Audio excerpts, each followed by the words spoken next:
Hi friends, welcome to my channel. और आज के इस वीडियो में हम बात करेंगे कि स्टॉक मार्केट में हम अपनी जर्नी स्टार्ट करने से पहले यानी कि पैसा लगाने से पहले, जो कि एक सबसे आसान काम है, उससे पहले हमें स्टॉक मार्केट की बेसिक अंडरस्टैंडिंग होना बहुत ज़रूरी है। इसीलिए मैंने ये सीरीज़ स्टार्ट की थी जिसका नाम है बेसिक्स ऑफ स्टॉक मार्केट। इसकी क्लास 1 हो चुकी है जिसका वीडियो डिस्क्रिप्शन लिंक में है, उसको आप ज़रूर देखिएगा। और आज है क्लास 2। आज के इस वीडियो में इन्वेस्टमेंट जर्नी यानी कि स्टॉक मार्केट में पैसा लगाने वाली जर्नी से पहले हमें ज़रूरी है स्टॉक मार्केट को समझना। देखिए, हम अगर एक प्रोफेशन में होते हैं, हम जॉब कर रहे होते हैं, या हम अपनी स्टडीज़ कर रहे हैं, या किसी भी एक्टिविटी में इन्वॉल्व हैं आज की डेट में, हर जगह, ठीक है, या हम अपना बिजनेस कर रहे हैं, तो उसमें भी एक सिस्टम होता है। हर चीज़ एक सिस्टम से चलती है। हम अगर जॉब कर रहे हैं तो हमारे ऊपर कोई होता है और हमारे नीचे कुछ एम्प्लॉयज़ होते हैं या कुछ वर्कर्स होते हैं। स्टॉक मार्केट का भी एक सिस्टम होता है, एक हायरार्की होती है, जिस हायरार्की को हमें समझना होगा। ये अगर हम बेसिक हायरार्की को समझ जाते हैं तो हमारे काफ़ी कॉन्सेप्ट्स क्लियर होने लगते हैं। और इस वजह से हम क्या सेफगार्ड कर लेते हैं, हमको 3 फ़ायदे इससे होते हैं कि सबसे पहले जब हमारी बेसिक अंडरस्टैंडिंग रहती है तो हमें ये समझ में आ जाता है कि एक्चुअल रेगुलेटिंग बॉडी कौन सी है। कभी भी कुछ होता है तो हम उस रेगुलेटरी बॉडी का सहायता या उनसे हेल्प ले सकते हैं, पहली बात। दूसरी बात, जब हमें ये समझ में आ जाता है कि ये स्ट्रक्चर होता है, तब हम अपने फंड्स को अच्छे से मैनेज कर पाते हैं, क्योंकि हम अच्छे से जिस अकाउंट, जहाँ पर भी हमें अकाउंट खोलना होता है, जहाँ पर भी हम इन्वेस्टमेंट स्टार्ट करना चाहते हैं, हम उसको अपने अकॉर्डिंग चूज़ कर सकते हैं कि हमें ब्रोकर से अकाउंट खुलवाना है या किसी बैंक से खुलवाना है, क्योंकि हमें अब बेसिक स्ट्रक्चर ऑफ हायरार्की पता होता है। इसके अलावा हमें ये नॉलेज रहती है, जब हमें हायरार्की के बारे में पता रहता है तो तीसरा बेनिफिट ये रहता है कि हमें ये पता रहता है कि स्टॉक्स के जो बॉडीज़ हैं, जो रेगुलेटरी बॉडीज़ हैं, इनके अंदर कोई न्यूज़ है, कोई इन्फॉर्मेशन है किसी भी कंपनीज़ के रिलेटेड, तो वो इन्फॉर्मेशन हमारे तक पहुंच जाती है इनकी वेबसाइट्स के थ्रू ऑथेंटिकली, किसी भी अन्य सोर्सेज के अलावा। तो ये जो न्यूज़ होती हैं ये ऑथेंटिक कंसिडर की जाती है, क्योंकि ये रेगुलेटरी बॉडीज़ के द्वारा पब्लिश की जाती हैं इनकी वेबसाइट से। तो इससे हम किसी भी गलत इन्वेस्टमेंट से बच पाते हैं। तो ये कुछ 3-4 बेनिफिट्स होते हैं। इसीलिए हमें इन्वेस्टमेंट से पहले स्टॉक मार्केट में इन रेगुलेटरी स्ट्रक्चर्स के बारे में पता होना बहुत ज़्यादा ज़रूरी है। तो आज का वीडियो यही फोकस करता है, क्लास 2 जो है वो यही फोकस करती है कि इसका स्ट्रक्चर कैसा दिखता है। अब स्टॉक मार्केट के स्ट्रक्चर को समझने के लिए हम एक बहुत सा सिंपल सा एग्जांपल लेते हैं, और वो सिंपल एग्जांपल है एक स्कूल को हम कंसिडर करते हैं। तो अब जो स्कूल्स होते हैं वो मोस्टली 2 तरीके के होते हैं। एक होते हैं गवर्नमेंट स्कूल्स, एक होते हैं प्राइवेट स्कूल्स। तो गवर्नमेंट स्कूल्स होते हैं वो गवर्नमेंट रन करती है, और प्राइवेट स्कूल्स कोई बिजनेसमैन, कोई ओनर्स होते हैं जो स्कूल्स को रन करते हैं, ठीक है। तो इसी तरीके से स्टॉक मार्केट भी मोस्टली ये गवर्नमेंट ओन्ड होता है। बेसिकली ये गवर्नमेंट इस्टेब्लिश करती है स्टॉक मार्केट को, ठीक है। इसमें कोई भी प्राइवेट रेगुलेटरी बॉडी नहीं होती है, ठीक है। तो पहली बात ये है कि स्टॉक मार्केट जो है वो गवर्नमेंट रन है, वो प्राइवेटली रन नहीं होता है, यानी कि रेगुलेटरी बॉडी जो है वो गवर्नमेंट ओन्ड है। अब दूसरी बात, स्कूल का जो रन किया जाता है वो रन करते हैं प्रिंसिपल, ठीक है। स्कूल का एक प्रिंसिपल होता है जिसको सारी इन्फॉर्मेशन रहती है और जिसको सबसे बड़ी रिस्पॉन्सिबिलिटी दी जाती है कि आपको स्कूल को रन करना है बेस्ट पॉसिबल वे में, आप जिस तरीके से रन कर पाएँ। तो ये ओनर या गवर्नमेंट डिसाइड करती है। सिमिलरली स्टॉक मार्केट में भी एक रेगुलेटरी बॉडी असाइन की जाती है जिसको सेबी बोलते हैं, यानी कि securities exchange board of India, ठीक है, सेबी के नाम से। ये होती है रेगुलेटरी बॉडी जो निगरानी रखती है, यानी कि स्टॉक मार्केट का बेसिक जो रनिंग होती है वो ये देखती है कि सब कुछ स्मूथली चलते रहना चाहिए, ठीक है। तो स्कूल के लिए होता है प्रिंसिपल, और यहाँ स्टॉक मार्केट के लिए होती है सेबी। अब प्रिंसिपल के अंडर में होते हैं कुछ हेड मास्टर्स, यानी कि वो टीचर्स जो नॉर्मली सारी क्लासेस नहीं लेते हैं, सिर्फ कुछ स्पेसिफिक क्लासेस लेते हैं, यानी कि हम कह सकते हैं कि वाइस प्रिंसिपल होता है सपोज़, ठीक है।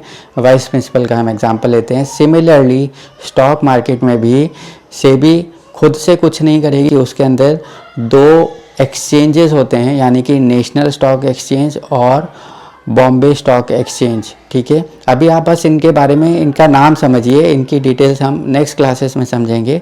तो ये जो होते हैं ये रिस्पॉन्सिबल होती हैं कि कैसे जो भी जितने भी जो डेटा है, जो रेगुलेशंस हैं, जो एक्सचेंजेस हैं, जो ट्रांजैक्शंस हैं, वो कैसे होंगे और कैसे लेन देन होगा। जैसे कि हेड मास्टर यानी कि वाइस प्रिंसिपल का जो रोल हो रहता है वो ये रहता है कि कैसे सारी चीज़ें रेगुलेट हो रही हैं, यही इन्फॉर्मेशन वो प्रिंसिपल तक पहुंचाते हैं कि सारा जो स्कूल जो रन कर रहा है वो ठीक तरीके से रन कर रहा है, जो भी ड्यूटीज़ प्रिंसिपल उनको असाइन करते हैं। अब इन हेड मास्टर्स के अंडर होते हैं डिफरेंट क्लास टीचर्स, जो स्पेसिफिकली किसी क्लास के डेजिग्नेटेड टीचर्स होते हैं। जैसे कि हम एग्जांपल लेते हैं, 5th क्लास का स्टूडेंट 5th क्लास है, तो 5th क्लास के लिए एक उसमें भी डिफरेंट सेक्शंस होते हैं, जैसे कि ए सेक्शन, बी सेक्शन, सी। ठीक है, तो इन सेक्शंस के अलग अलग क्लास टीचर्स होते हैं। ठीक है, तो इसी तरीके से स्टॉक मार्केट में अब ये जो नेशनल स्टॉक एक्सचेंज है, बॉम्बे स्टॉक एक्सचेंज हैं, ये भी डेजिग्नेटेड जो हैं बॉडीज़ को असाइन करते हैं, जो कि पूरा लेन देन जो भी होगा, वो सारा ट्रांजैक्शन जो होगा, जो अकाउंट्स खोलेंगे, ठीक है, वो सब एक जगह पर एक रेगुलेटरी बॉडीज़ इनको अपने अंडर में रखेंगी, इनका सारा रिकॉर्ड रखेंगी। तो ये जो रेगुलेटरी बॉडीज़ जो अकाउंट डिटेल सारी रखती हैं अपने पास, पूरा शेयर्स का ट्रांजैक्शन रखती हैं अपने पास। ठीक है, तो इनका नाम है NSDL और CDSL। ठीक है, सिर्फ आप अभी नाम समझिए। जैसे कि कॉलेज ये प्रिंसिपल होता है, प्रिंसिपल के बाद वाइस प्रिंसिपल, और वाइस प्रिंसिपल के बाद आते हैं क्लास टीचर्स। अब इन क्लास टीचर्स के पास सारे स्टूडेंट्स का रिकॉर्ड होता है कि कौन से बच्चे की कैसी परफॉर्मेंस हो रही है। पेरेंट टीचर मीटिंग में भी direct interactions in class teacher से ही पेरेंट्स का होता है। सिमिलरली स्टॉक मार्केट में जो NSDL है, CDSL है, ये जो पूरी होती है रिकॉर्ड मेंटेनेंस रखती हैं सारे जितने भी इन्वेस्टर्स होते हैं उनकी। अब पांचवी बात क्या होती है कि जो स्कूल होता है, इनमें जो क्लास टीचर्स होते हैं, ये भी क्या कहते हैं कि ये क्लास टीचर्स एक स्टूडेंट को, मतलब एक अच्छे स्टूडेंट को ये एक मॉनिटर बना लेते हैं, यानी कि क्लास रिप्रेजेंटेटिव बना लेते हैं कि जो भी बच्चों से रिलेटेड इश्यूज़ होगा वो बच्चे डायरेक्टली कभी कभी टीचर्स को नहीं कन्वे कर पाते हैं, तो वो डायरेक्टली इन क्लास मॉनिटर्स को, यानी कि क्लास रिप्रेजेंटेटिव्स को कुछ बातें हैं वो बता सकते हैं, तो वो डायरेक्टली टीचर्स को इन्फॉर्मेशन पहुंच जाती है।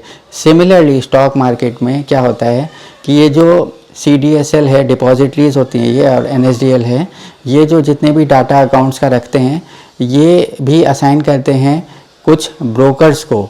ठीक है, ब्रोकर्स का अब काम क्या रहता है कि ये डीलिंग करते हैं, जितने भी इन्वेस्टर्स होते हैं उनके थ्रू ये डीलिंग करते हैं कि आपका जो भी होगा वो हम कराएंगे। ठीक है, बस आपको जो है सारा रिकॉर्ड हमें बताना है, या आपको जो भी प्रॉब्लम्स हैं हमें बतानी है, जो भी मैनेजमेंट होगा वो हम करेंगे।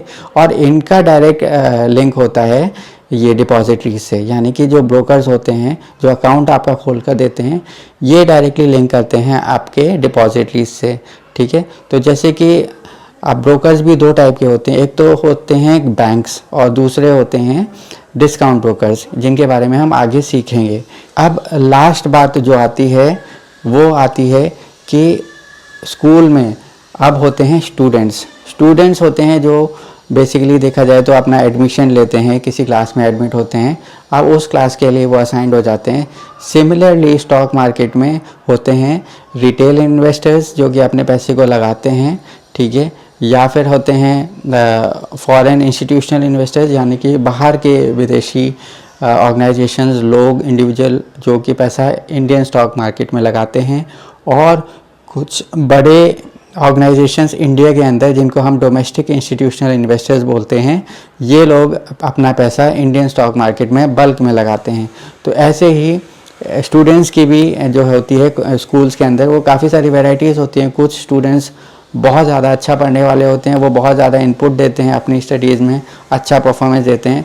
कुछ स्टूडेंट्स बहुत कम पढ़ाई करते हैं।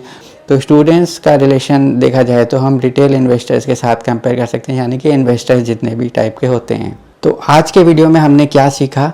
हमने सीखा कि एक ऑर्गेनाइजेशन होती है जो कि पूरे स्टॉक मार्केट को हैंडल करती है, और वो होती है गवर्नमेंट। गवर्नमेंट पूरी ऑर्गेनाइजेशन है, मतलब गवर्नमेंट को सब कुछ पता होता है कि स्टॉक मार्केट कैसा चल रहा है, ठीक है, पर इसका कोई इंटरफेरेंस नहीं होता है, ठीक है।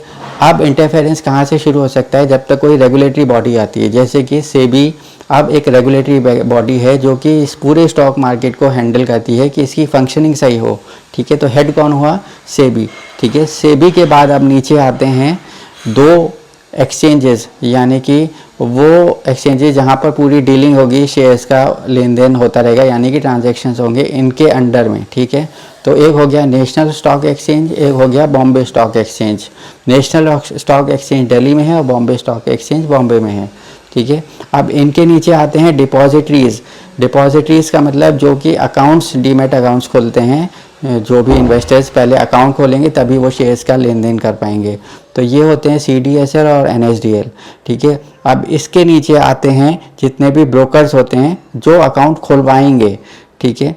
तो ये हो गए आपके डिस्काउंट ब्रोकर्स होते हैं या बैंक्स होते हैं जो आपके लिए अकाउंट खुलवाएंगे ताकि आप पैसा लगा पाएँ, शेयर्स खरीद पाएँ, ठीक है। और अब लास्ट में हो जाते हो आप, जो आपको हम कह सकते हैं आप रिटेल इन्वेस्टर्स हैं, या आप FII हैं, या आप DII हैं, यानी कि आप अब पैसे को अपने इन्वेस्ट कर सकते हैं। तो ये बेसिक स्ट्रक्चर होता है स्टॉक मार्केट को, जिस तरीके से ये फंक्शनिंग करता है, ठीक है। तो उम्मीद करता हूँ कि आपको ये बेसिक स्टॉक मार्केट के बारे में चीज़ें, इसका स्ट्रक्चर आपको समझ में आया होगा। अगर आपको इसके अलावा कोई भी डाउट है तो आप नीचे दिए गए कमेंट सेक्शन में मुझसे ज़रूर पूछ सकते हैं। वीडियो अच्छा लगा हो तो प्लीज़ इसको लाइक करिएगा, चैनल को ज़रूर सब्सक्राइब करिएगा, ताकि आगे आने वाली क्लासेस आपको टाइम टू टाइम मिलती रहे और आप अच्छे से बेसिक चीज़ें सीख पाएँ, ताकि आपसे मिनिमम गलती हो, आप कोई भी ज़्यादा रिस्क ना लें और आप अपने पैसा जो आपका हार्ड अर्न्ड मनी होता है उसको आप सेफ रख पाएँ स्टॉक मार्केट में, ज़्यादा लालच के चक्कर में ना पड़ें। और अगर फंक्शनिंग जब आप समझ जाते हैं स्टॉक मार्केट की, तो उस फंक्शनिंग के बेसिस पर आप अपने लिए कोई भी अगर ऐसा कुछ हो जाता है तो अपने लिए आप एक एक्शन ले पाते हैं। तो वीडियो देखने के लिए धन्यवाद, बाय बाय।